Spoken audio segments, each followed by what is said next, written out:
There's so much volatility in the world, and as a prepper, our goal is to always take care of our families. We try to make sure that we live sustainable, we try to build this homestead up, and we try to take care of every need that we have.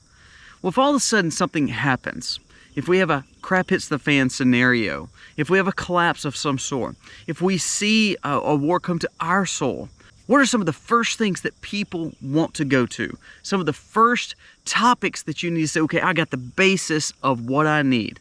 We're going to talk about 10 things that everyone will be looking for right after something happens. If something were to happen, this is also the stuff that you should have already before it happens. With these 10 things, you have a good chance of making it through and living sustainable no matter what comes your way. No matter what kind of chaos, no matter what collapse takes place, with these 10 items, these 10 basic items, these basic necessities you need to be covering, you will be more prepared than anyone else.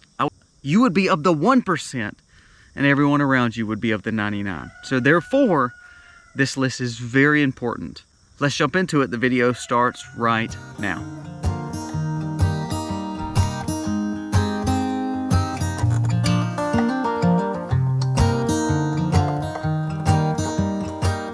Hey guys, welcome to the Max. Thank you so much for being here today. Today is giveaway day. We're going to be doing 2 giveaways. We give things away to our subscribers to this channel and also the Max Life. We're going to be giving away those 2 things in the end of this video. So make sure you are watching to the end. All right, before we jump into the first one, remember none of these are in any particular order. I don't want to put these in any chronological order, say this is the strongest point, this is the weakest point. I just want you to cover your bases with these 10 items. So let's talk about number 1. Number 1 would be food and seeds. Now, why do I say food and seeds? You can have a lot of freeze-dried food. So I challenge you to look at Legacy Food, My Patriot Supply. Both of those are phenomenal ways to have freeze-dried foods. But you need to understand that that's not all we talk about. We need to make sure that we are putting up as much food as we can. We need to make sure that we're buying as much food as we can from the grocery store. All that's good. We talk about that in every video. But heirloom seeds is probably even more important than even the quick food. Quick food's good, but you have to have a sustainable source of food. All of a sudden we have a weather catastrophe. All of a sudden we have war, EMPs, the grid goes down. All of those situations will affect the way food gets to you. If you don't have any means of not only stockpiling food, but learning how to grow food and learning how to save the seed, you're going to be in a bind. I mentioned one seed company. Now we love Hulse Tools Seeds. There's a link below. They have a big sale going on. We love Baker Creek. We're not affiliated, but they are a phenomenal seed provider. But I want to mention one other one to you that's in our description. Survival Seeds. The one thing I like about Survival Seeds, they're non-GMO, they're heirloom seeds, but every seed packet, if you turn it over, it tells you how to turn around and regrow the seed, to make seed from seeds. It's great if you can grow a garden, but you need to make sure that garden can grow you new seeds for next year. So if you're growing tomatoes, corn, squash, cucumbers, peas, whatever you're growing, on the back of those seed packets, it tells you how to grow, tells you the zones that you need to be growing in the time frame, but it also tells you how to keep the seed. That is a game changer. Number 2 would be fuel. Now this is any kind of fuel, and I want to make sure I cover my bases here. If you are used to driving vehicles, if you live places like us, you have to have gas or diesel. You have to be able to maneuver your vehicles or any kind of automobile. You have to make sure that you are putting up enough diesel and gas that you can. Now, gas and diesel does not hold. It's not something that you don't need to rotate. It's something that you will have to make sure that you are staying on top of. We keep a lot of gas here. We keep a lot of diesel here because we want to make sure that we have enough for our vehicles. Not only to just drive around if something bad happens, but what if all of a sudden we had to leave? We had to move away. We had to get away. We had to bug out. We want to make sure that we don't have to run to a store. One thing I've learned during major catastrophic events, I think of Katrina here with a hurricane.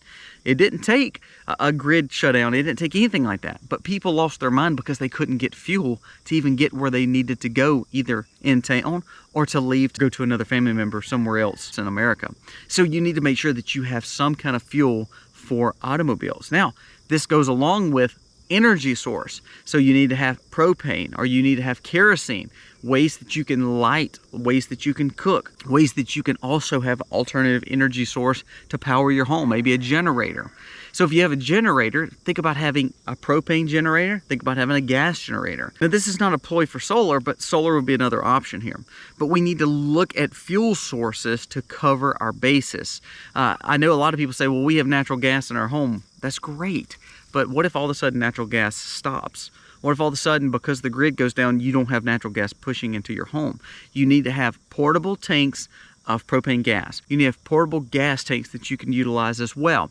So you need to cover those bases. So don't just say, well, I've got one form of fuel.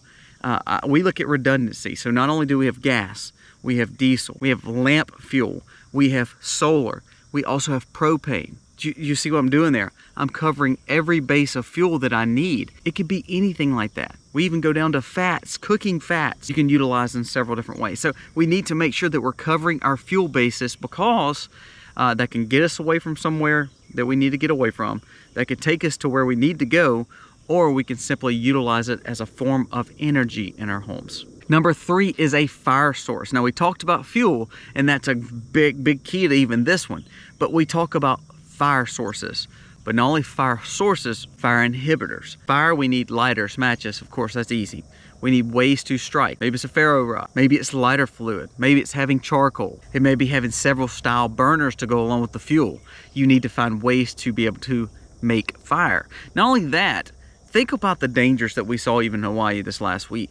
We have to have ways to take care of our families and take care of situations that may get out of hand. Say all of a sudden you're not used to lighting fires. And right now, like for instance, here in August in South Mississippi, it's like 102. There's a lot of times they have fire bans. Well, say for instance, you have a fire that gets out of hand because you're needing to cook something. Well, you need to have fire extinguishers. You need to have ways that you can siphon. So maybe it's a water siphon and you can utilize it as a way to put out the fire to prevent it. So you need to find ways that you can light a fire, to have fire as sustainable for light, for cooking, but also ways that you can control the fire, such as maybe a water siphon or a fire extinguisher. Number 4 would be medical and hygiene. So this is a big one here.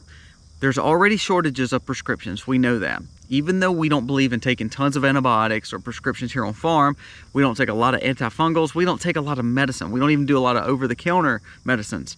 But they're good to have, because if we can't get to a doctor, we have to have those things. So I check with companies such as Jace Medical. We have a Jace Medical link. There's a 10% discount. You can check with Jace Medical. There's tons of companies out there. Find one that best represents you. You may have a doctor who is very close to you and understands prepping, and he can write you extra prescriptions that are safe and legal. So if you can talk to a local doctor, great. But things like antibacterial, antifungal, things like EpiPens, over-the-counter meds, all those would be great to have. Well, you want to build this little mini hospital, this mini first aid kit that could take you through any situation that could get you out of a bind. Bacterial infections can cause a lot of issues, and when we're in a panic or a crap hits the fan situation, we may not can run to the doctor.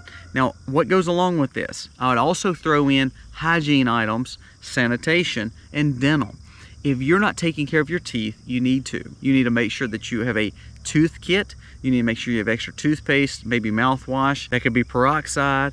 Having extra toothbrushes, keep those things in stockpile. We keep several extra sets because again, we're a family of 8. So we keep all those things from things like Jace Medical Kits. We have tons of those for each person. We have a lot of over-the-counter meds. We have hygiene items. I think of women, ladies. We have a lot of ladies in our home, so we keep feminine hygiene pretty close for them because safety is key when it comes to our body, making sure that we're taking care of it.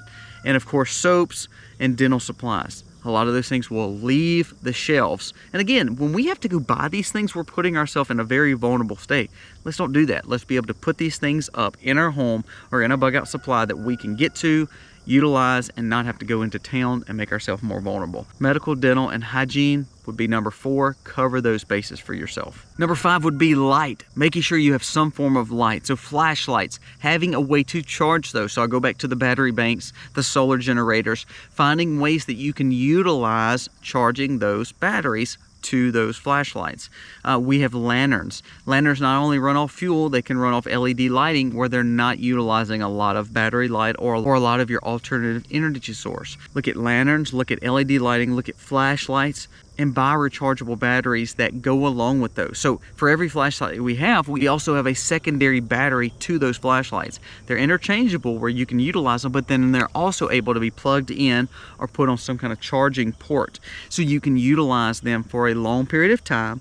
You have a secondary battery that you can utilize, and then all else fails, you can plug it into something like a USB. We take advantage of light. We love the daytime, it's easy, but when it comes nighttime, yes, we have the moon, but people are not used to not having light.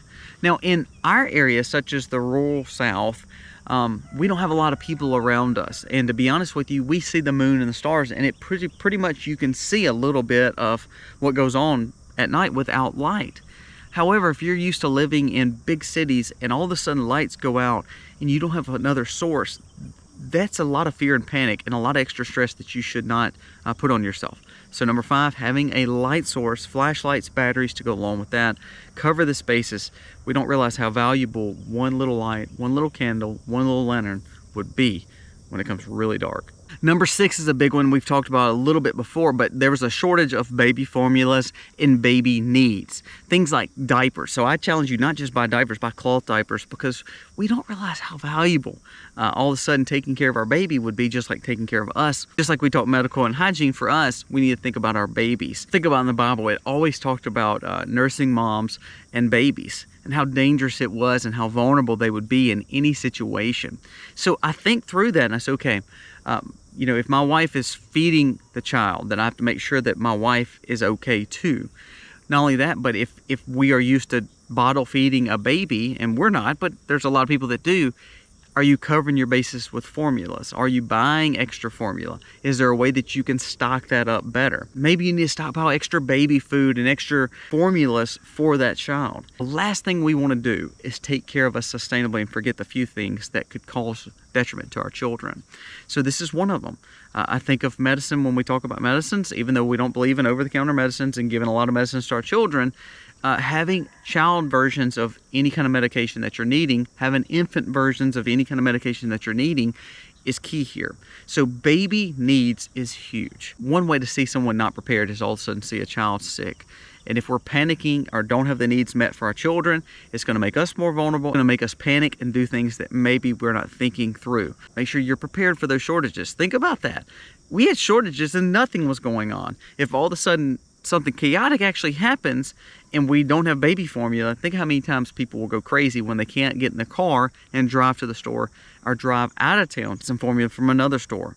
It could be really bad. So making sure you're covering your bases there, stockpile extra for your babies. Number 7, what if you don't have the fuel? What if you don't have the cars? What if you're used to living in town? Do you have another mode of transportation? So number 7 would be, okay, I've got to find another way to get around if I had to. So you'd be surprised. Bikes, mechanical bikes, electric bikes, any set of wheels would be very, very popular at this point in time. And you're going to see a lot of those stolen. You're going to see a lot of those vulnerable, and you're going to see a lot of people looking for other modes of transportation. If you have horses and a wagon, great. That means you live in a rural area and you're used to being able to utilize them. But for the majority of people, they don't even know what a horse even looks like anymore. So you have to look at the kind of the new form of that. Well, it's going to be things like motorbikes. It's going to be things like mechanical bikes. It's going to be things like electric bikes. Well, remember, if we have an EMP, that's going to shut down the electric bikes and motorbikes maybe. If you don't have fuel, you may not be able to utilize things like the motorbikes. So you need to look back towards mechanical bikes, pedaling the old-fashioned bike. A bike's value right now, you can go to Walmart and pick up one for, you know, 80 bucks, 100 bucks, 150 bucks. In a situation where there's a chaotic collapse or panic and you need to get around, those bikes have went up in value 10, 15, 20 times what they're actually worth, because people understand they have to be able to get somewhere quicker than maybe walking sometimes. If you're used to using public transit, this could hit you more than anything. You have to find ways to get around without just walking all the time, but you have to find ways to find some other wheels that you can mechanically utilize.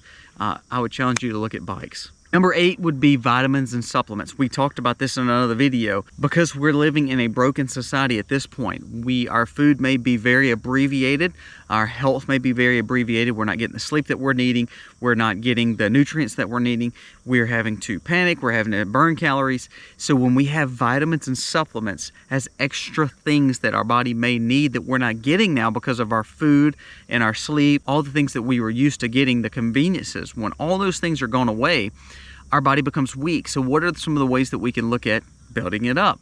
Vitamins and supplements. So right now you can pick up organic vitamins and supplements. They're pretty shelf stable and they will last for a long time, and you can put them up and hopefully never utilize them in any form like this. You're needing cruciferous support, you're needing bone support, you're needing immune support. I really think vitamins and supplements would be huge here. If you're needing a multivitamin, great. Food is healing. We talked about that in several videos. More than medication, more than vitamins. But when our food system is broken, and it is broken, but if it's broken to a point where we can't access it, or we can't get the things that we're needing, the nutrients that we're needing, we have to look at other sources. So look at powdered proteins, powdered greens, look at vitamin supplements that are simply in pill form. All those things are pretty shelf stable. They're not crazy expensive. You can put them up. We keep ours in our stockpile, and we pretty much have a supplement or vitamin of some sort that could help us through any situation. We also try to powder our own through our freeze dryer, and we put them in little organic capsules that we buy from Azure Standard. So I mean, you could go as organic as you want and actually do it yourself, but it would be wise to have some extra vitamins and supplements. Now the last two I want to really hit on because they're things that are the utmost importance. Number 9 would be water. Now we told you this is not in any chronological order, but water is the source for everything. It's not only water and making sure you have water storage, and we have a whole video on that we just did 2 or 3 weeks ago about the importance of water and putting water up, stockpiling. Think of Sawyer filters, Life Straws, membrane solutions. I don't care what brand you're buying. I mean, we have some linked below. We have bought tons of these. We have all kinds of filtration systems. If I had to drink this lake water, it would make me pretty sick. I'd probably have to go through my medicine. I'd be pretty sick, either vomiting or other things, if I drank this straight without boiling it or without using some kind of filtration. So we talked about fire, having that, great. If you don't have access to fire and you're on the move and you need some way to get a quick drink of something, look at the bottles that have filtrations built into them.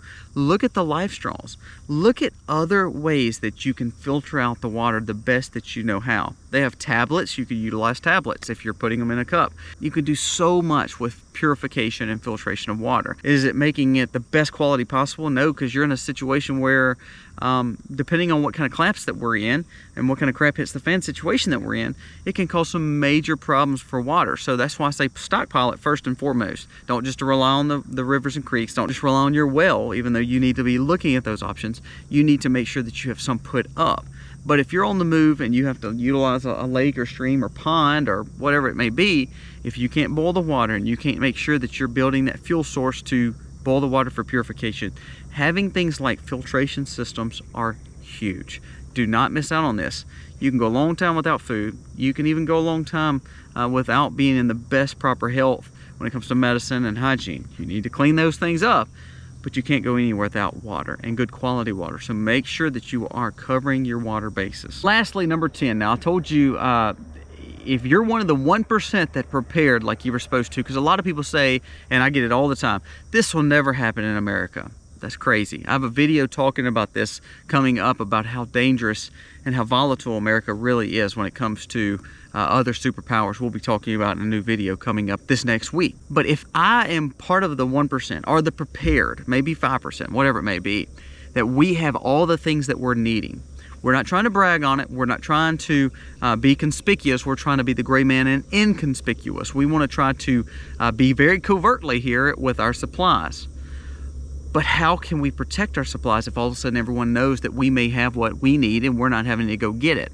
Well, we have to be able to defend ourselves. So we have to have weapons, firearms. We have to have self-defense tools.